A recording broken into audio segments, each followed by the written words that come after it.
Welcome back YouTube to the Patrick Boyle on Finance channel. Another day, another video on derivatives or quantitative finance. Today let's learn about currency swaps. Okay, so this is my fourth video on swaps. If you want to watch the others, I've put them all together in a playlist, which is linked to above. So let's learn a bit about currency swaps today. A currency swap is an over-the-counter foreign exchange derivative between two institutions to exchange the principal and/or interest payments of a loan in one currency for equivalent amounts in net present value terms in another currency. So why do these things even exist at all? Well, currency swaps are used to obtain foreign currency loans at a better interest rate than a company could probably get by borrowing directly in a foreign market. Or they can also be used as a method of hedging transaction risk on foreign currency loans which a company has already taken out. An American company may be able to borrow in the United States at a good interest rate. They might be well known by American lenders, or they might have good access to the capital markets.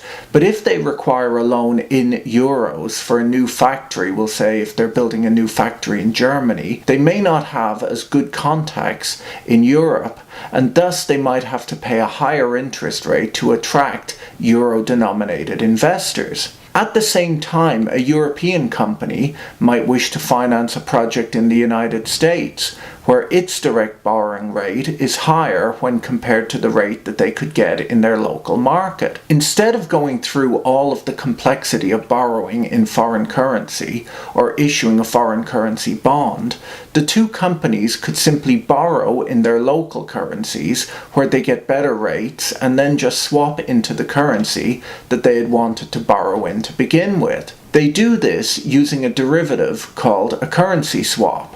A currency swap differs from an interest rate swap in that both principal and interest of the loan are exchanged. In an interest rate swap, there's no reason for the counterparties to wire each other the identical notional amount. It does make sense in a currency swap though, because the sum of money is denominated in two different currencies, and after all that's what they had wanted, was to borrow in a different currency than their domestic currency. The principal amounts are exchanged at the beginning and again at the end of the life of the swap. The principal amounts are typically chosen to be equal given the exchange rate at swap initiation, so that the value at inception is zero.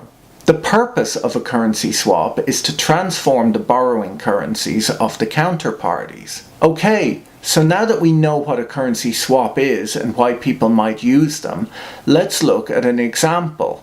We'll use the example from my book, Trading and Pricing Financial Derivatives, that all these videos are based upon. The table that you see on the screen right now shows an example of a 4-year agreement between USA Company and Brit Company, where USA Company pays fixed 3% in GBP or British pounds and receives fixed 4% in US dollars. They each make one interest payment per year, and the principal amounts are $15.2 million and £10 million. This is a fixed-for-fixed currency swap. Okay, so I imagine your next question is, but Patrick, how do we value these currency swaps? Fixed-for-fixed currency swaps can be broken down into a position in two bonds, as with the interest rate swap, or into a series of forward contracts. You can watch my video on how they are valued at the link above. If you are the local currency received leg of the swap value is equal to the bond value with domestic cash flows minus the spot exchange rate times the foreign price bond with foreign cash flows. If you own the foreign currency received leg of the swap, its value equals the spot exchange rate times the foreign price bond with foreign cash flows minus the bond value with domestic cash flows. So that's it on currency swaps. Make sure to hit the like button if you found this video helpful, and hit the subscribe button if you wish to see more of my videos on derivatives and quantitative finance. Have a great day and see you soon. Bye.